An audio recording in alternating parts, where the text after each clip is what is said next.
is there. Right there, if you just introduce yourself. So I'm Tobi, and I work at Snapchat in the international communications team. I've been there for about 3 years, and so I kind of focus on tech, corporate, policy, PR. Nana, what steps did you take to intentionally get to where you are in your careers? So as opposed to just saying that you worked hard,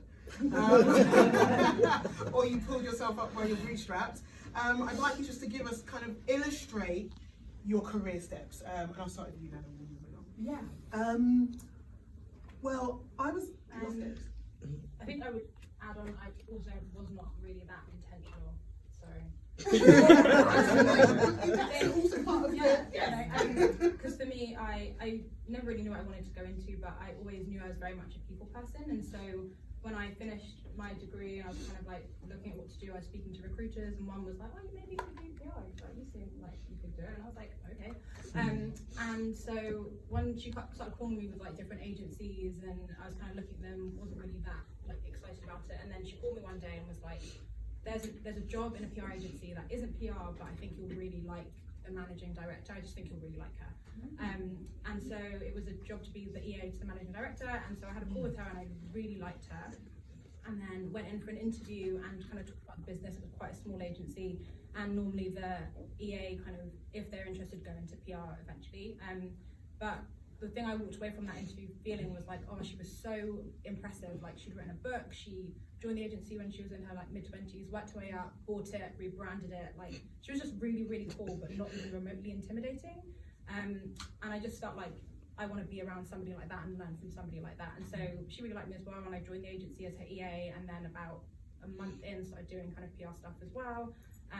And so I think for me it's kind of looking, I mean, the intentional step I took was being around somebody like that I think I would like to be like. And even when I moved to Snap about 18 months later, the person who interviewed me, who was my boss, I remember thinking, oh, she's really smart, like I've heard of her in the industry, she's really well respected, like I know I can learn a lot from her.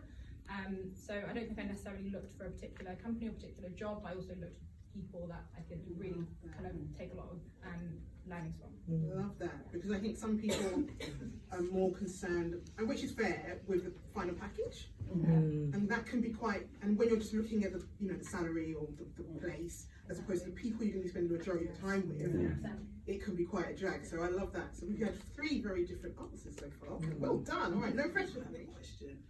You don't buy. Our pick is good. Thank you. You're American, is it? Yeah. Yeah, same.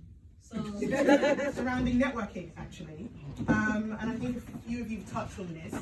How important is intersectional networking outside of your subgroup, so outside of your kind of comfort zone? How important was that in getting to where you need to get to in your career? And I'll let anybody answer this.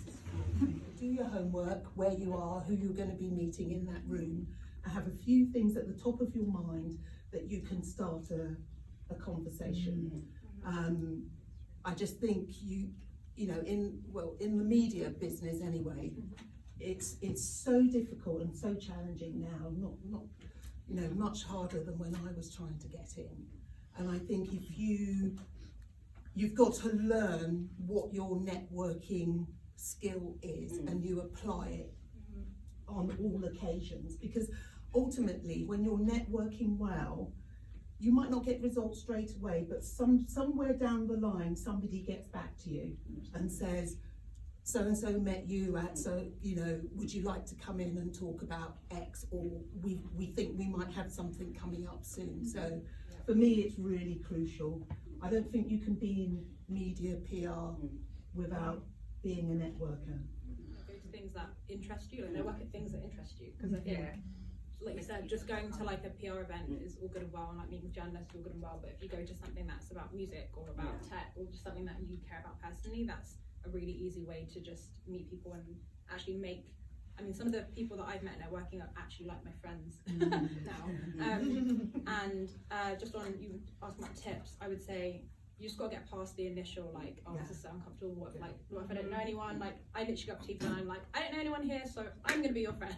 Like, and most people, if they're like normal, are like, yeah, sure. Like, you're never gonna, you know what I mean? You're never gonna say to someone like, oh my gosh, get away from me. That's really weird. Like, I literally say like, hey, I'm here on my own. I don't know anybody here, and everyone's like pretty nice. So just do it. Yeah, I would say, for me at least, what helped kind of demystify networking is it's just a conversation. Yeah. Like, just introduce yourself. You know, you can talk about, you know, the drinks. You can talk about what the panelists are wearing. Like, there's like so many little things that you can. Like, let's find some sort of thread.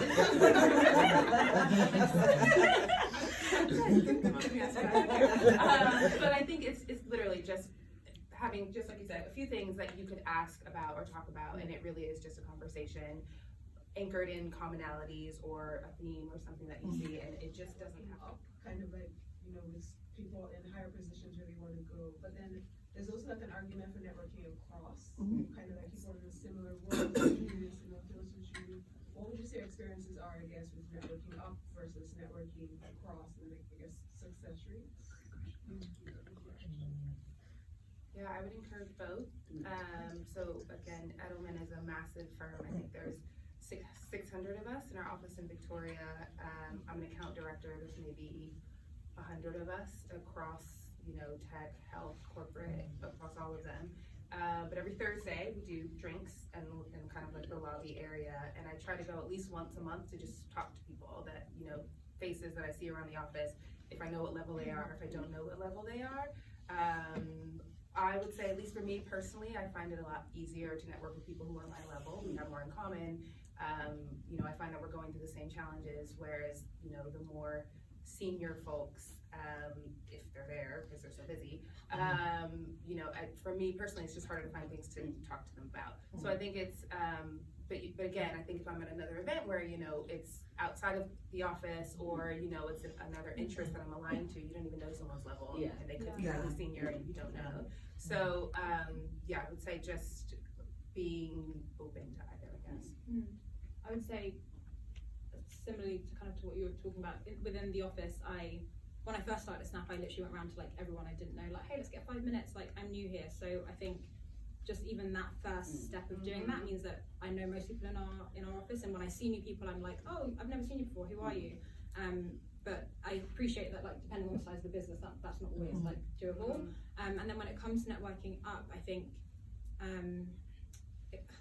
it depends. Like, I've made a point of, if I work with someone who's quite senior to me, maybe they're not in the same team as me, so say it's like our VP of product, like when I'm in that work setting with that person, we might have like 5 minutes so we can talk about something else. So like, I make the conversation, and so that he'll remember me for next time, and so he'll know who I am. So I think it's not necessarily just about being very strategic, but just taking those moments as they come. Like, you might be in the kitchen and like someone comes in and you're like, oh, talk about like the biscuits or whatever. It sounds a bit trivial, but it just means that, and I think especially as a black woman, like, people will remember. I mean, if I change my hair, then they get confused. I changed my hair this week, and I've literally but most of the time, people will probably remember you because you're probably one of the only ones. So, Thank you. So, in terms of sponsorship and mentoring, what role did those two aspects of relationship building play in your careers? So having a mentor or a sponsor, and can any of you actually explain the difference? I mean, I could, but I want to. So a sponsor is somebody who identifies your core strengths. They're not your mentor. They're not there to kind of guide you or give you advice. And when they're in spaces where there are opportunities, they'll remember to kind of talk about you or kind of give you that leg up. A mentor is somebody who aligns themselves with you and gives you advice or support. They're not a coach, they're not a therapist. They're not there to give you all the answers. So sometimes people forget. But yeah, so which, in terms of sponsoring and mentorship in your careers, how do either of these kind of aspects have an influence on your careers? Well, I haven't had a sponsor before, but I've had a mentor, and I was really lucky actually, because I had Lorna Clark, who is now, I think, DG of BBC Music. And she was my mentor, and I met her when I came in with my tape recorder on Radio London's Black London. She was one of the producers there, and she's gone up in the BBC. And I myself have been a mentor, and I just, from the perspective of being a black woman in the BBC at a time when people would go, ooh, it's so exciting to have somebody like you here. This is all new for us, and so it was all a little bit daunting. So I needed a little bit of guidance. Laura had been in the BBC longer than me. A little bit of guidance about what I wasn't expecting that, you know. It was 1989, 1990, it was a big brave world. You know, what was the deal here? And then she explained to me that diversity is a really big issue for the BBC. They don't know where to find people like you and me. And so she mentored me through that BBC system. So I found it incredibly valuable. Not only just the, you know, one thing Laura taught me, this is just a really silly tip, but you know, when you're going in, you don't think of it. When somebody's talking to you and you don't know the answer, don't go, just say, thanks for that, I'll get straight back to you. And then go away, find it, get back within the half hour. Like, nobody else would have told me that, only Laura, because Laura has seen how people that have come in and floundered and, you know, didn't quite make it, didn't quite stay. So it was those small things and the bigger things that she was able to really support me through that BBC career. Thank you. Yeah. Thank you. That's awesome. This is going to sound very sad, I don't actually think I've had either. Not in an official capacity anyway. I think that, you know, I've not had a sponsor before. I actually think my current manager though is quite good at giving me lots of opportunities to do things, which is really great. I think on the mentoring front, I've not had an official one, but if I look back, there's, you know, sometimes you get unofficial mentoring, right? You know, the people who give you pieces of advice, you know, like that, you know, you go to these events or come to here, come to back, meet people. So I've never had an official, you know, this is my mentor, I'm the mentee, but I've always had people who've helped give guidance or, you know, tips for specific things. Even where I am currently, you know, there's some people who I remember once I was at this event and I was helping the person present and I had to give them the notes just before they went on stage. So there's me thinking, okay, I've got 2 minutes, run, let me go quickly give a note. I get there, I was like, don't run, it's unbecoming, you know, just like that, which is really funny, but then at the same time, you know, it's kind of like the tips that you get, and then now I'm going to think of it when I go to events, like, oh, actually, probably don't run across the event, it doesn't look that great, you know? And it's not necessarily, you know, straight career advice, but it's helpful things that you get, you pick up on the way, which all, you know, in time, then come back. So. Anybody got a question on sponsoring or mentoring? Do any of you sponsor or mentor anyone yourselves? Yes, I have 3 mentees on my team right now, yes, but I've never actually had a mentor in an official capacity, but it's just the way. But just like you said, I think it's been more informal and kind of just working with really smart, capable people who will call me out if I'm running. But not in a formal capacity, yeah. But I do have mentees. Yeah, like mentor or like intern that we have who kind of spends a year with us, but then also just more, I guess, similar kind of informal when people just say, I'd love a coffee, I'd really love to like get your thoughts, I'm trying to get into PR, that kind of thing. Like I'm always trying to say yes. Awesome. Thank you. 2 more. We've touched a little bit. There's been a couple of hints like being mistaken or not recognising you changed your hairstyle. Of the microaggressions in the workplace or in the industry, and you're all in very different sectors within the industry of PR, within the PR sector or the other way around. What are your coping mechanisms?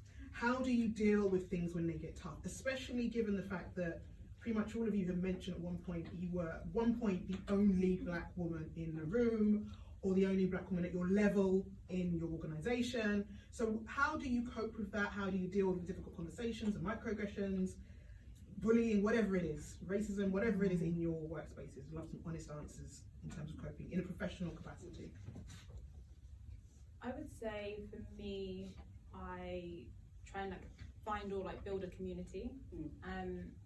I think especially over maybe the last 12 months, where actually at Snap especially, there's quite a lot more, I guess, fame, whatever you want to call it. I know people have different feelings about that term. And just bringing everyone together, I think, just remembering I'm not the only one who feels that way. I'm not the only person who like goes through these kind of difficulties, and I won't be the last. And then kind of talking to people that I know, like people like Ronke or like other people who kind of work within diversity and inclusion and PR who've had more experience than me, who can, sometimes you don't even need like tips on what to do, you just need to like someone to say I've heard you and like that's really annoying and that's crap, like don't worry, it's gonna be okay. So I try not to kind of take it too much to heart, because otherwise you just kind of, one thing I've really realized is that those things really hurt, and if you're not careful, that hurt can just stop you from progressing anyway. So I try not to take it too much to heart, and I try and like build a community around me, and then I just talk to people I know. And in terms of, and that goes because obviously we're experiencing sexism, racism, ageism, possibly from both ends. I'm sure. So all of these things, how you all possible, and depending on the the setting and the format, I try to use those moments to educate people. Again, it really depends on, obviously, like if it's in front of a client, I'm not going to use the opportunity, but I think so, right? Like, but if it's an internal meeting, I'm going to tell you about yourself, but in a polite way. But classic example, I think, and I would be curious if this happens to anyone else, but I think something that I used to experience very early on was that I would give an idea or share a perspective or share a new piece of information. The room would kind of go, oh, okay. And someone with lighter skin would say the exact same thing, and everyone would be like, oh, yes. And I'd be like, did I not just say that? Like, but maybe I didn't articulate it in a way that so I think when I was younger, more junior, that would really bother me, because it would feel like I've just contributed something, but it's now been accredited to someone who's either more senior or is a male or is older than me or whatever. But now, if it's in the right environment, it doesn't happen as much anymore, but if it's the right environment, if it's an internal meeting, I'll say, yeah, I literally just said that. And then and everyone's like, oh yeah, you did. You know what I mean? Like, it's just, like, I don't know. I think when I was younger, I would just kind of sit there and suffer in silence and like take it all in. But I think as you kind of progress and learn how to articulate what you're feeling in a non-combative way, I think there's a way to do that. Again, as long as you're not, attacking people, calling them out on what they need to know. But maybe that's my American. I know it's not really a very British thing to do. We'll get to that part.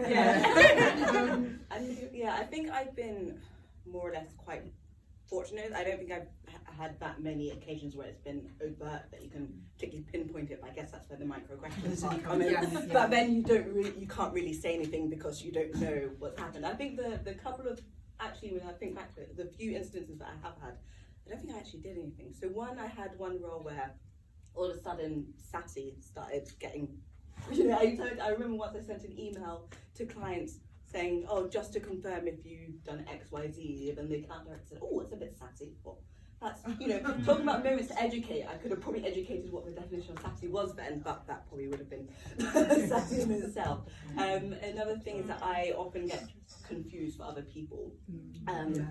But again, back, in one occasion I got confused for someone who's, 30 plus years into their career, so I'm not quite sure how that happened. But I've not really had a particular incident. I think sometimes these things happen, and I think that's where the community point comes in.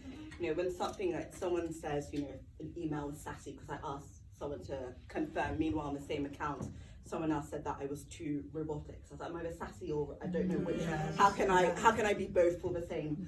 We're reading the same emails. But I think having the community is what really has helped me, because it's things, again, microaggressions, things that no one can particularly pinpoint, but other people have been through the same thing. And this could be someone who's, it doesn't have to be someone who's also in PR. It could be the person who works in IT and recruit. Everyone's had that level of engagement, and it's never anything that's big enough to sort of stop the press because it's an official complaint. So having people that you can speak with is, I guess, the main mechanism.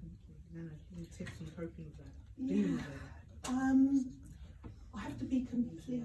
And as I've grown in my career, I've now looked back and gone, oh my God, really? Because I think the diversity journey, even though I'd really love to say that things have changed a lot, I don't think they've changed enough. And I could recount lots of those microaggression stories. Even in the organisation I work with, and I've been there for 10 years, we've only now got to the point where we can set up a BAME group. And that is, as Tobi said, a coming together of the community where we can share some of the things that have happened to us, where actually people say, oh my God, it's not just me, I'm not alone in this. How you cope with it?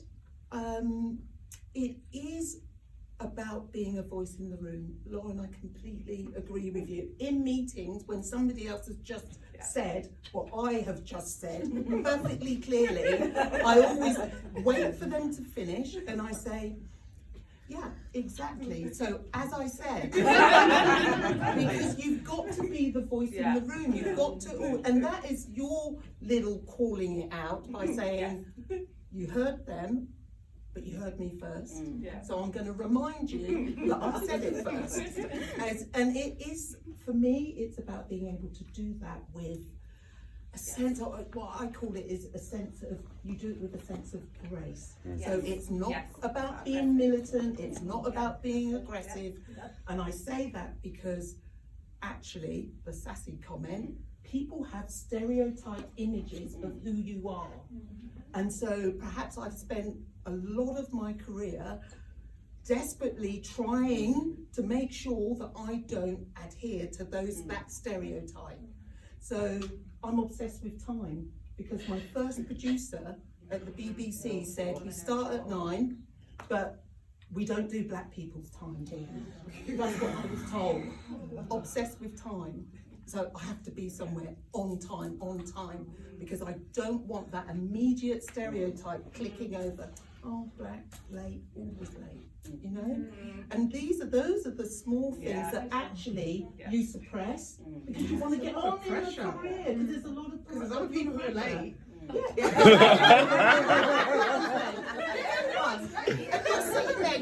Okay, so I'm here at 9, but none of my other colleagues are here. Thank you, Nana. I'm going to throw one question out. So I had a question for now. You, in your organisation, you've just got to a place now where there's a BAME group. I'm interested to know from you and also the others, what is it in particular that now is the time? Is it the number of people, or is it someone who to have decided and spearheaded, we need to have this? And then if that's the case, how many people you think you need to be able to either go to HR and set it up formally or to meet informally? We're in the midst of almost getting the TOR signed off. Literally, it was lunch and 3 people round a table, and then somebody said, oh, let's see who else might want to join, and it went from, maybe it was actually 5 people to 20 people to every single BAME person in the organisation sitting in the conference room, and we looked and we went, we're 38. And everyone had a story to tell. People that had just joined, people that had been in the organisation for 15, 20 years. And so from that, there was a real momentum to get the organisation corporately to recognise us as a network that would feed into their diversity and inclusion. I'm on the diaspora working group as well. So they realise, because we're an international charity, you've got to walk the talk. You can't be talking about Africa out there and you're not doing the right thing on your own doorstep. And they realise that now.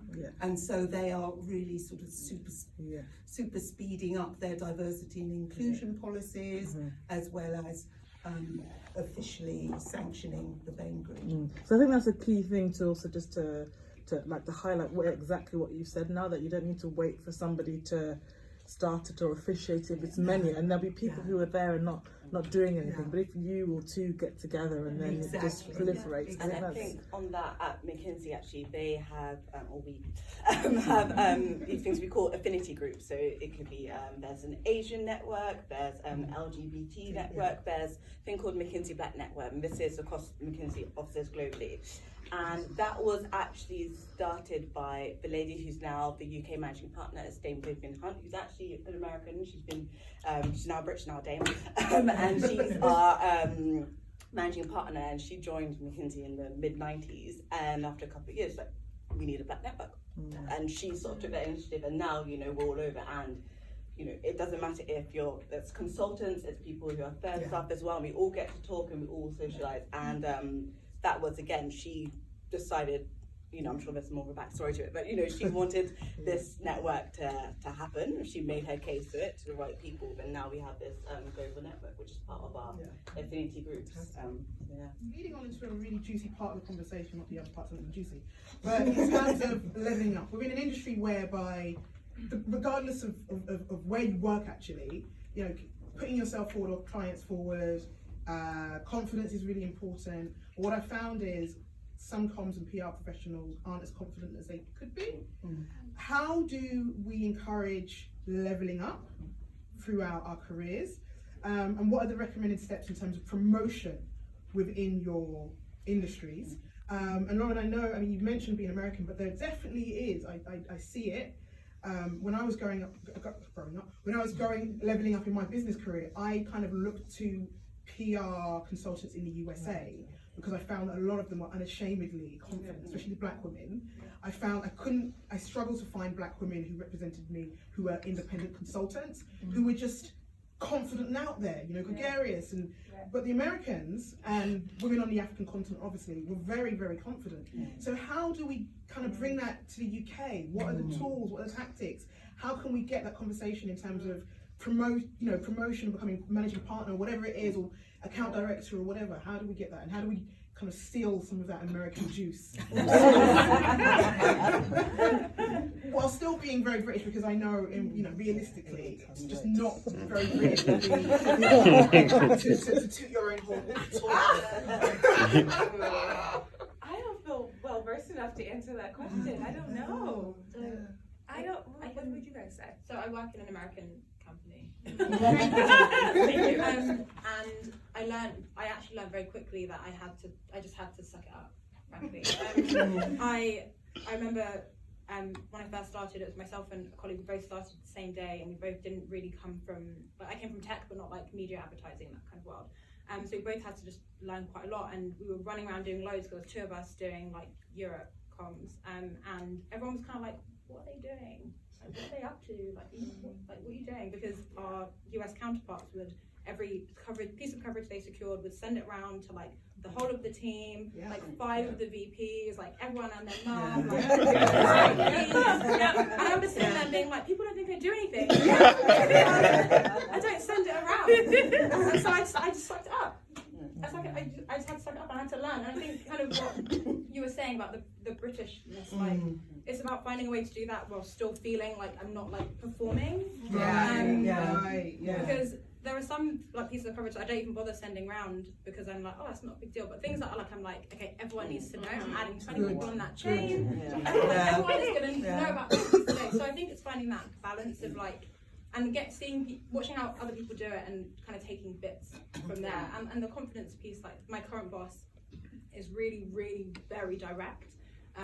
She's a white woman, and she's very, I don't know if anyone's on like personality test, she's always like a really direct, dominant kind of personality. But she's also really nice, really kind, like I get on with her really well. And actually being around someone like her and seeing how she deals with like tough situations, or like the way I know she will always back me. If I say no to something to someone who's senior to me, older than me, whatever, they might go behind my back and ask her, and she'll be like, well, Toby said no. So having someone who like backs you makes you feel like you can kind of back yourself. Awesome. Yeah. I would also add to that, it's funny that kind of intersectionality there, because I remember when I first started in the London office, I was like, is everything okay? Like, why is everyone so quiet? I was like, are people like, I get it. But then once I kind of, got integrated into the team, I just realized, there's banter and it's just the humor and the personality is there. It just looks different, but I it's there. But I think to that point around self-promotion, it's really funny because I think being at a massive global firm like Edelman, there is a bit of self-promotion that you have to do. It's not to it's not coming from a place of arrogance or pride, but it's just literally so that people are aware of the value that you're bringing to the company. Yeah. And I think once you kind of couch it in, this is the value that I'm bringing to the business and not make it about yourself, it's so much easier. Yeah, love that. I hope people are listening. Wish I had this conversation when I first started. That was awesome. Now, do you have any tips on that? Yeah, I think very similarly. I mean, I head up a media team and it's really competitive. We're competing against the Oxfams, the Save the Children, that have a lot more currency with the media. And when we get our hits, like, we got The Guardian, The Telegraph, Sky News this last 2 weeks, everyone's like, oh, well done. And you immediately go, oh no, it wasn't me. It was so-and-so that did it. But actually, to have that conversation, I need to always be saying, yeah, that was great. We managed to get Sky News to interview our person in Zimbabwe for the breakfast show. Because as you know, we're a team of only 4 people. Our budget's on small. Having that, it gives you an opportunity to remind those more senior, great hit. But just to add, the levelling up aspect, don't be afraid to snap up any opportunity you have to go on courses or get involved. So when I was at the BBC, there was a diversity course, but because I was that's not me, I just want to be part of being integrated with everyone else. I didn't take that opportunity and I should have. And in the same way, the BBC ran a women's only training course, and that was they were pushing to get more women in production. And again, it was like, no, I know I'm a woman, I don't need to do that course. But actually, you need to take those opportunities and do it. And just on that opportunity piece, like you were speaking about, like the affinity groups, like there are so many opportunities where if you're not leading in your role or like managing in your role, you can look for other parts of the business to do that in, like whether it's being part of an affinity group and like taking on a particular role. Exactly. Yeah, and I was just gonna sort of, from my agencies, I think, particularly that if there are other opportunities to promote yourself which aren't necessarily involved with your role itself, particularly if you work in agencies and it tends to be sort of quite structured, you may not necessarily feel that you get the visibility, but is there a social team at your agency or your office? If there's not, create a social team, because what will actually happen with things like that which are outside the direct line of your job is that's when you'll actually network up and network across, and you'll meet all these people and it'll be separate to your role and they'll actually get to know you more, and then that's when the mentoring and the sponsorship opportunities come, and it almost doesn't really matter your performance from your job. I mean, obviously don't get fired, but that's not what they know you for, and like they know you for these other things, and that's how you get exposure. Particularly if you work on an account, say in H1 and there's 10 of you, you may not necessarily get the visibility that you need, even though you're part of it. So try and find other ways that you can do it. Thank you. Anybody got a question? When you do sort of level up in your industrial environment and maybe you don't have experience in and you have to act confident, sort of come across as I'm certain. What's the best advice you give to sort of settle into a new environment when you're not so sure if it's sort of a new level of your career that you haven't yet experienced? So I think 2 things.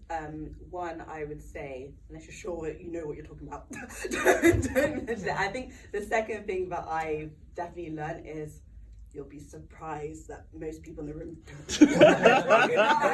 For real. Really don't. But and the more you sort of talk with different people, you actually find their technique. So it may be someone who's quite senior who doesn't necessarily know what they're talking about.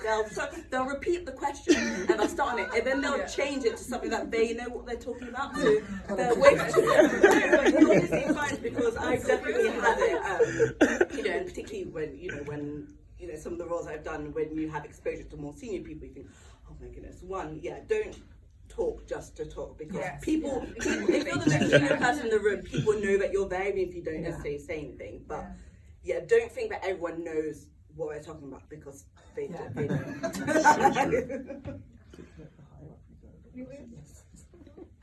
I would say you wouldn't have got there without for no reason. And similarly to what Denise said, like don't just talk for no reason, but always try and say something. Yeah. Even if it's a good question, if it's just like a comment or your opinion, I think just always try and say something. And the more you say a little bit, the more comfortable you get saying a lot.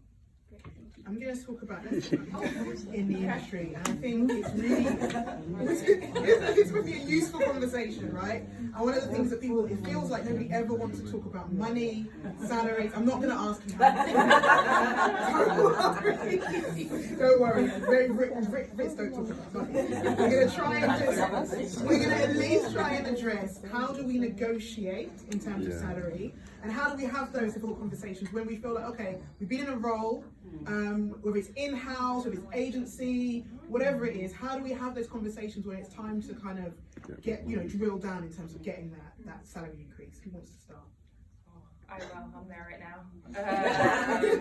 Yeah, I think it's just like we were talking about. I think when it comes to that kind of promoting yourself, I mean, at the end of the day, all you're really doing is building your case for why you deserve more money, I think. And I think every kind of project that you're taking on at work, or the things that you're doing, should be adding value to the business. And I think, if you're winning, or if you're delivering, or you're hitting your targets, whatever, all of that is justification to sort of build your case and go have the conversation. I will say I was shocked when I got to the UK of just how many people I had to ask about who I needed to have that conversation with. Right? Like everyone was like, oh, you need to go to the MD, and MD would be like, you need to go to HR. You need to talk to your line manager. I'm like, no, my line manager sent me to you. So like, what is yes, and yeah, don't get me started. Edelman, London, in the US was very different. It was very normal to have conversations about your money. So that's why I thought it was so strange, because it is the same company. But anyway, so I do think like there's a cultural element there that I had to overcome, and I think as well, going into those conversations, something that I've learned trial by fire in the US is don't make it about what you deserve. That is like the fastest way to switch the room off, because at the end of the day, like companies, you are replaceable. I hate to say that. So it's never about, I deserve this because, and you're lucky to have me. Like, people will judge immediately. I think it's about, I'm grateful to be here. This is what I've delivered. This is the revenue I brought in. This is the profit I brought in. This is the team that I built. This is the capability we now have. This is the X amount of money that I want. Good. Anybody else? I would say do some research. Yes. Wait for that word. You should have an idea about what you can get in other places, or even, I think research is the biggest thing. And then I think just prepare yourself. I think don't just go in, like, just put in your boss's calendar, like, in half an hour, but, like, rehearse kind of what you want to say, how you want to say it. Because I think the more you go through that process, because otherwise you can go into it wildly unprepared and then maybe get emotional, or flap around and end up not saying what you want to say. And whereas if you sit down, you think, okay, these are the products I've done, this is how I contribute value to the team, this is all the things that I do, and you list all of that out and you think about it and you mull it over, then I think you go into those conversations a bit more prepped. And also don't blindside whoever you're having that conversation. Because they should be able to prepare as well. You can't just ask them, they're like, oh, I need to come back to you, but you want to say, I want to have a conversation about this. Like, let's talk about it. I definitely agree with both of their points, and there's sort of so many other tips that you'll get with this. I think the two things that I kind of remind myself sometimes as well is that the time that you have the most control over your pay package is when you are going into the role. So that's when do your research and do everything while you're there, but definitely before you get in, because if they want you, obviously don't ask officially by law, but like if they want you, they will shift their budget, and that's when you have the most control. Also, once you get there, if you've been there for 6 months and a year, you feel like you should have more. speak to your colleagues, because you may find out that actually it takes 2 years before you can have any kind of conversation. So there's no, unless you generally feel like you've exceeded all expectations, it's probably a bit too early to have that conversation at 6 months. And then the other thing as well, I'd say is, it's perhaps a bit controversial, the advice is, if you genuinely feel that, you've been there for a while, you've done all the steps that you need to take, you've had the conversation, you're not getting anywhere, it might not be the right place for you, and don't leave every 6 months, but sometimes you won't get the promotion and you won't get the salary, and it's not necessarily about you, it might be where you are. But yeah, don't be, if you generally feel like you're doing the work and you've exhausted your options, it's not by force, you don't have to stay because you feel like, I don't want to change jobs,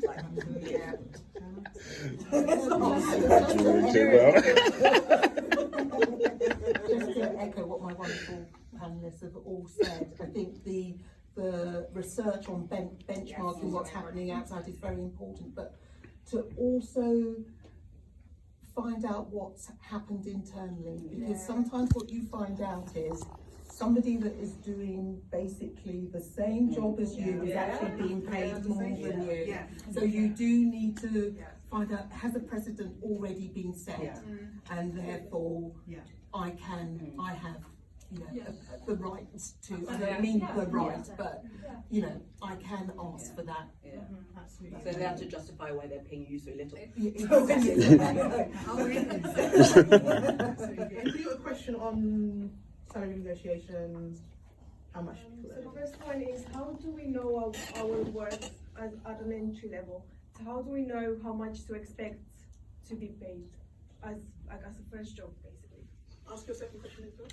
And the second question is, what should we ask our employee when it comes to salary? Because I know loads of people at an entry level, they just get, this is just how every day go, and they're just like, okay, yeah, that's it. But what about pension and benefits, insurance? What's everything that we need to know about it? So I think that it varies so much depending on the industry, depending on in-house versus agency, and so there are a lot of, I even saw the other day, there are a lot of kind of PR bodies that put out these are the general bands of salary for this level, in-house, agency, tech, health, whatever. So get your hands on one of those reports, because that tends to be quite a good indication. When it comes to when you're just starting again, I think it also even just depends on the size of the agency. I know when I left where I was before I joined Snap, that I loved what I was doing, and I didn't necessarily want to leave. I just randomly saw the job at Snap and applied, and before I knew it, I got the job, so I was like, well, I'm going to take that. But I knew that the agency was small and they wouldn't have been able to match it.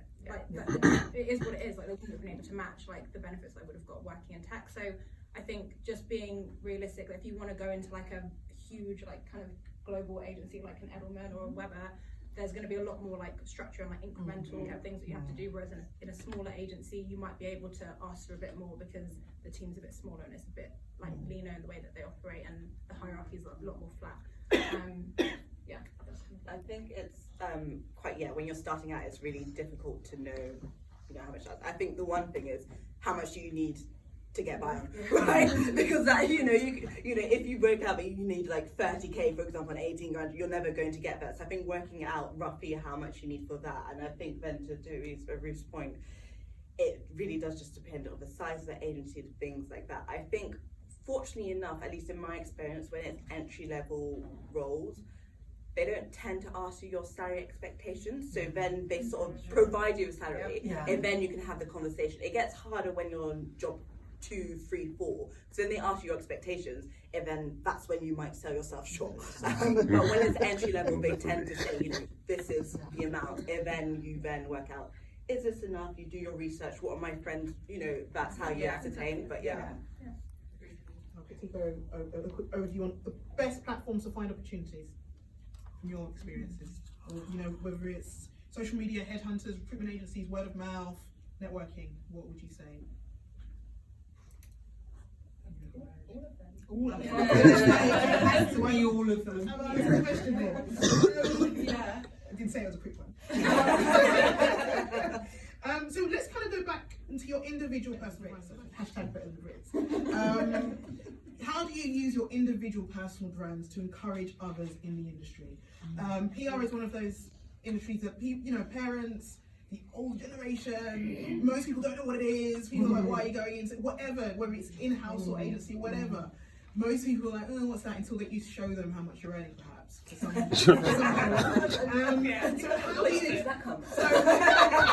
how do you use your individual personal brands or your voices to encourage others and champion others, women in PR, black women in PR, any, you know, people who are literally coming out of university to get into PR, all of that? How do you use your personal brands to encourage others? We'd like to start. I'll start. I don't really have a lot of strategy to it. I just talk about my experience, really. You know, it's really funny. If you go on my LinkedIn, I think like there's my role in my, you know, my bio. That's it. I'm trying to get better at, like, you know, talking more and being more visible on LinkedIn. But I think, at least for me, my personal brand is something I'm still working on. Okay. But I think for now, just really talking about my experience and sharing that with people and just trying to offer people insight into the world that is PR. I think, you know, I studied politics. I didn't major in comms or PR. You know, I just kind of stumbled into this. But luckily, did a lot of reading and writing in politics, which, right, those skills are transferable. I do a lot of writing, do a lot of presenting. So I would say, you know, just being out there and just talking to people, meeting people, sharing your experience. Like, it impacts people more than you might realize. Yeah. On a practical level in my job, I don't know if this is controversial or not, but around about after Easter, we get a lot of applications from people looking for work experience. And what I try and make sure is when those applications get divvied out, I am always saying, do you have any young women of colour? Do you have any diversity in these applications? Because I think it's really important that those come through our organisation and they meet people like me and one or two others, and they can see that you can do this. Because actually what our organisation get are lots of well-heeled, well-contacted, white middle-class people that can afford to live in London because mummy and daddy have bought them a flat, and now they can just get in touch with Oxfam, us, or whoever, and do their summer internship, and then before you know it, they're off to Kenya to go and work for the UN. No, I think I have been quite vocal about this, and I've said, private school, private school, private school. Anyone else? Anyone that really needs this experience? So you know, it's not a personal brand. It's just what I believe kind of should happen. Kind of is. You're known for that now. You, Denise or Tobi? I would kind of say similar to Lauren. It's like just being visible and making myself available. I think, in a typical British fashion, this kind of like Ronke made me do this.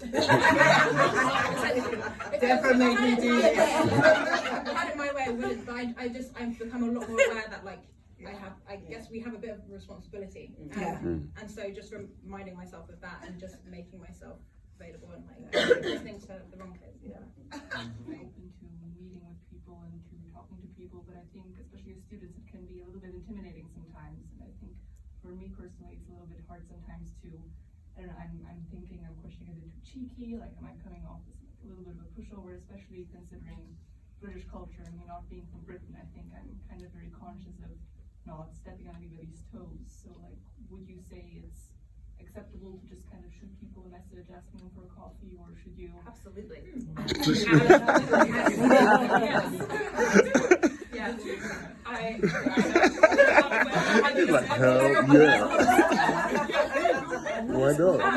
Yes, I don't think that, I think the beauty of LinkedIn is I think it actually has created a platform where that is totally acceptable in a professional setting. I think I get messages from headhunters all the time. I get messages from people who went to my alma mater, people who went to my high school, people go to my church, like all sorts of like random messages because they can see all my You know, that's the point of connection.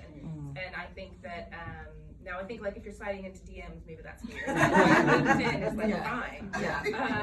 So I would say like, I mean, even now, if I see, you know, a new face of someone, you know, if I meet them in the cafe, I'll get their full name and, you know, ask for coffee. Like, I don't think any of that is bad. I agree. I think, as I said at the beginning, you've got to be dogged. You've got to be dogged in your pursuit of what you're looking to get into. And it was just yesterday, a colleague told me about a freelancer. She writes for The Guardian, everyone. And she literally is persistent. And one of her tricks is, oh, hi, actually, I'm just in the area. If you want me to buy you a coffee, I'll get you a coffee. And so, you know, if you email me, I'm not going to say no unless I'm not around. Yeah, I'm always going to say, yeah, why not? Come in, let's have a conversation. I'll introduce you to the media team, and then we can have a conversation about what you're interested in, and take it from there. I think, and perhaps it's just me, definitely message in the email, message people on LinkedIn and email them, but don't just, you know, if it's someone that you've never met, particularly if someone very senior, if you really want to get a feel of things, perhaps go for someone, don't go for the CEO, right? Don't go for someone who's like more junior, who might have more time. And also, you know, if you're messaging someone on LinkedIn, just say, oh, hi, can we go for a coffee?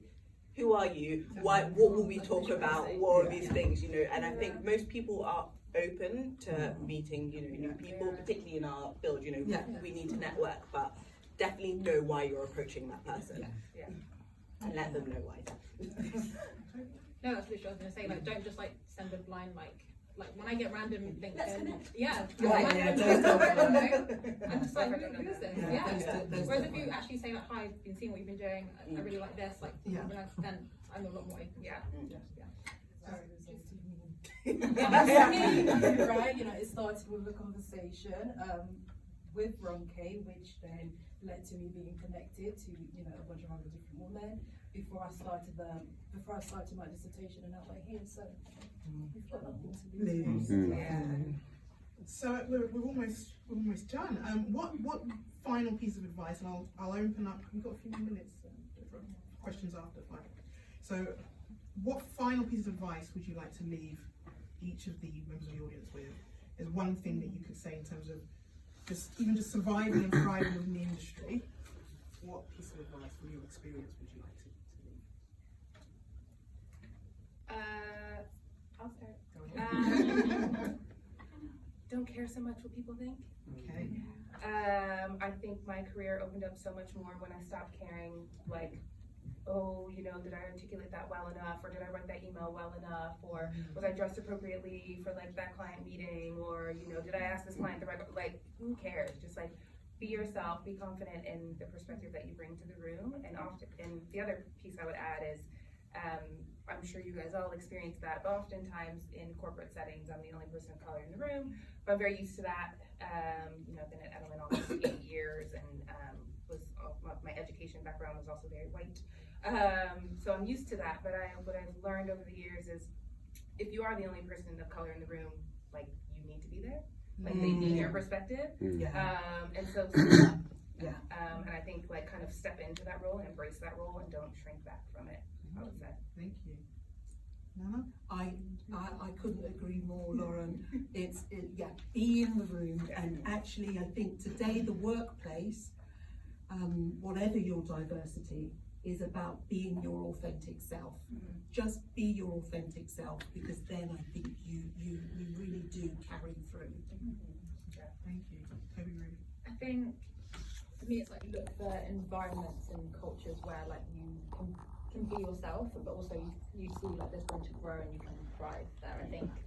And that's not necessarily something that you might get like talking to other people. For example, you might speak to someone, they say, oh, that agency is toxic, but actually if you go there, you might do really, really well.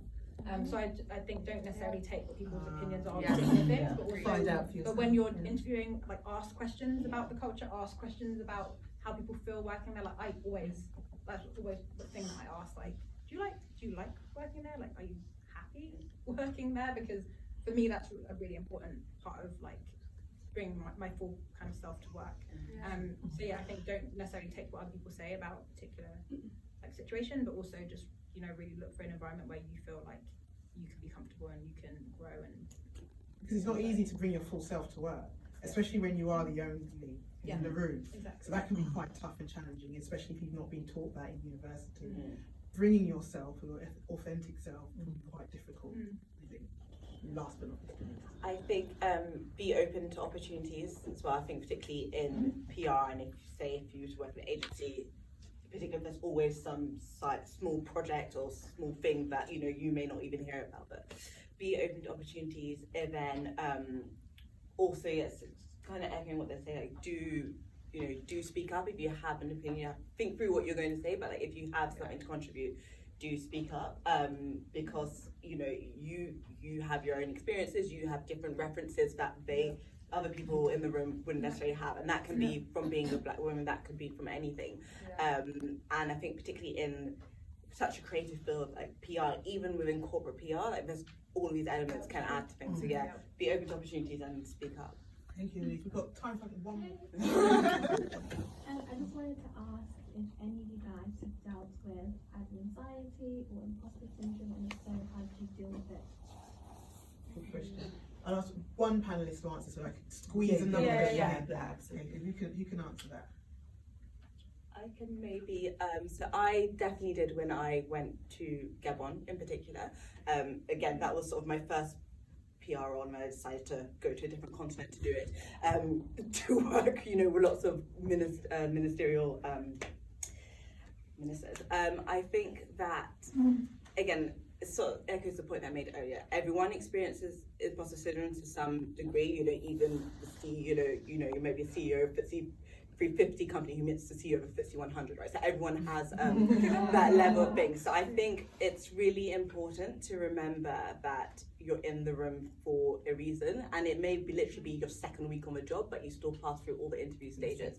So you do have something to contribute, and I say like off the cuff, it is difficult, but it comes to just speaking up and contributing things. But yeah, I think it's unfortunately a part of your career, you'll just always experience that regardless of the level. So it's just really being sure of yourself. You're there for a reason, you have something to bring it.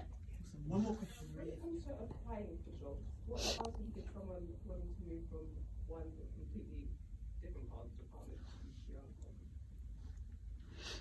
Did you hear that? You can answer that. What would you like to see on the application form, she's asking, or the interview process, that she can pivot? Oh, so working in a completely different. Oh, I see. Look for the transferable skills. Yeah. I really lean on that. Because I mean, maybe I don't think it's that hard to do PR. It's